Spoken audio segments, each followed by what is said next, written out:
Bom, falando um pouco do meu avô e já juntando nessa questão da decisão e na campanha mesmo. Bom, como eu falei, meu avô é minha maior inspiração política, não só para mim, mas, enfim, para todos os lutadores e lutadoras desse Brasil, porque ele decidiu, na vida dele, fazer a luta pela democracia e pelos direitos. E, para isso, a geração do meu avô, né, a geração de 68, se jogou na luta política. Então, se jogou na luta armada, fez resistência, né? O meu avô foi preso, foi torturado, foi exilado.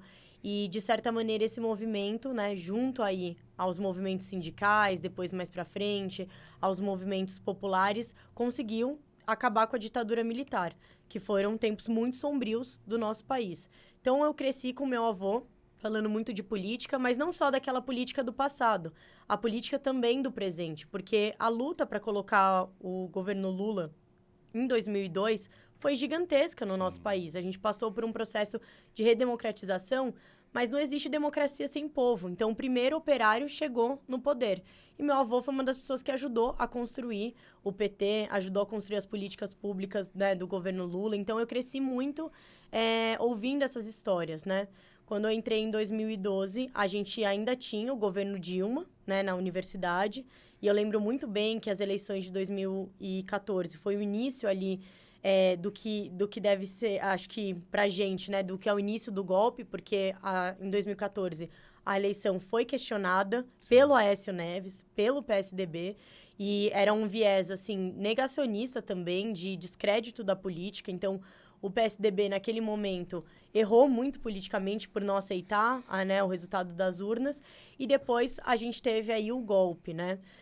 Em 2018, que foi quando o Bolsonaro foi eleito, então, né, houve a vitória do Bolsonaro, mas que foi uma derrota para o povo brasileiro, nesse momento, eu estava criando o Cursinho Popular Rosa Soares, que eu acho que foi uma resposta muito importante dessa eleição.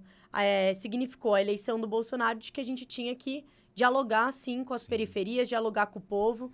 E acho que nada mais dialógico do que educação, do que colocar um jovem periférico dentro da universidade, porque quando esse jovem entra numa universidade pública, não é só a vida desse jovem que está mudando, é a história da família e a história também da universidade, do Brasil, porque esse jovem começa a produzir conhecimento, começa a questionar, começa a se emancipar. E com uma vivência diferente, porque ele está sofrendo ali, então ele sabe o que é, né? Exato, e até a própria pesquisa, ela vira a ciência também, começa a tratar de temas que importam para a população. Então, naquele momento, eu estava fazendo isso, né? Aí, em 2020, no meio da pandemia, que eu fui me candidatar. E aí, sim, que foi uma loucura, né? Você sabe como foi essa eleição, assim. A gente teve muito, né, essa participação das redes sociais. Eu iniciei fazendo... Na verdade, a gente nunca parou, né, Brinquinho, né? Sim. Então, a nossa luta continuou. No momento da pandemia, da reclusão das pessoas, o grupo político que eu fazia parte decidiu ir para as ruas fazer uma grande campanha de solidariedade, o SP contra o coronavírus. Então, a gente distribuiu máscaras, materiais de higiene, distribuímos cestas básicas a partir de doações de quem tinha para quem não tinha mais, porque a gente decidiu que era preciso fazer essa ação emergencial. A partir disso, a gente fez essa campanha com artistas, depois fui fazendo um monte de live. E aí que a gente teve a eleição, que foi uma eleição que a vitória nossa, né, que veio depois, mas o nosso resultado, 17 mil votos, foi muito focado no debate territorial, das periferias, nessa construção.